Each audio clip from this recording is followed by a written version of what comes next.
I don't know if you believe in fate, but I find it intriguing that prior to you getting the call from Lenny Kravitz that Mick Jagger wanted to talk to you about touring with the Rolling Stones, you were on tour with Tiny Universe, I don't know how close or not, and you were doing the Rolling Stones Sticky Fingers album live, if I remember correctly. Yeah. And then, I mean, you obviously didn't say, well, I'm going to go on tour and do this Rolling Stones album so that they phone me and I get a gig. I mean, no one in their right mind would have thought that. Right. But did it really kind of happen like that? Well, it helped. I think the fact that I was able to send them, along with the stuff Lenny sent a couple of tracks from his records with me on them, and then I sent a few tracks, and me playing and singing Can't You Hear Me Knockin' was part of my audition tape. So I think that definitely didn't hurt that I was that familiar and, you know, that entrenched in it already. Was there an actual audition, or they just listened to the recordings and said, you're in? Yeah, that was it. Is that a pinch me moment, or? Oh, it's the craziest week and a half ever in my life. I mean, I got the call from Lenny, you know, and I was sitting there with De La, the sax player from Slightly Stoopid. He was sitting right there. We were working on his record, and so, you know, I'm like, Lenny, are you telling me you're offering me the Rolling Stones gig? And he's sitting there, and we're just like, what the hell, you know? And then, you know, and then he's like, yeah, I'm going to send him a couple of tracks. You send me a couple of tracks you want me to send to him.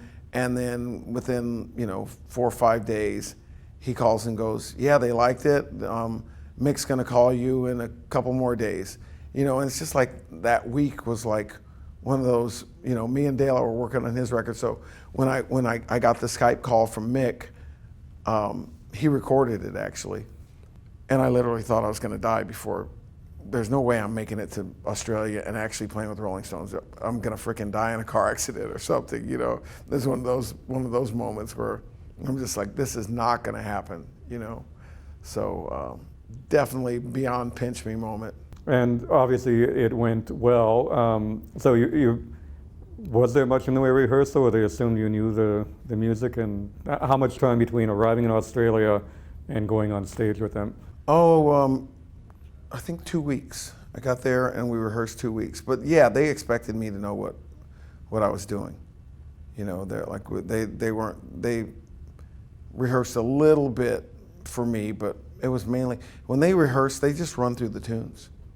You know, they're just there as I'm blanking on her name now, but they try the songs on, you know. So you'll sit there, and it's kind of the best moment of the whole experience is sitting there watching the Rolling Stones pick random tunes and go, let's run through this and let's run through this, and you know. And so in a 2-week period, you get to hear, you know, 40, 50 Rolling Stones tunes played by the Rolling Stones, you know. And then when we get out, they winnow it down to you know, maybe 14 that they play every night, and then another 5 or 6 that they flip around. Really? You know, every night backstage, I'm back there practicing until my chops get tired, and then I take a break long enough so I can be ready for my parts. Do you think these guys are ever going to retire? Because it doesn't seem that way to me. No, I don't see them retiring.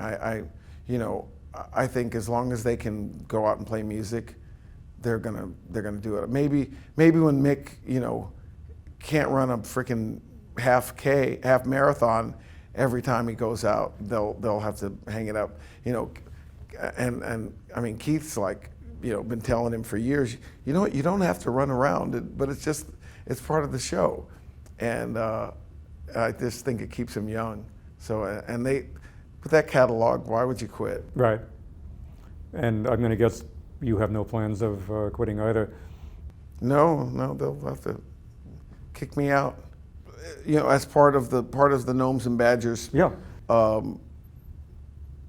Overall concept, the rollout. I mean, what we're really trying to do is get people involved in talking and also in contributing to what's going on. So we're gonna be getting involved with I've been involved for a long time with UNICEF, but we're going to try to make it I've got a connection now to someone who works there, so we're going to try to make a formal thing going on with UNICEF from this point forward. Like in our video, there's a flag that will be auctioned off, and then the proceeds will go to UNICEF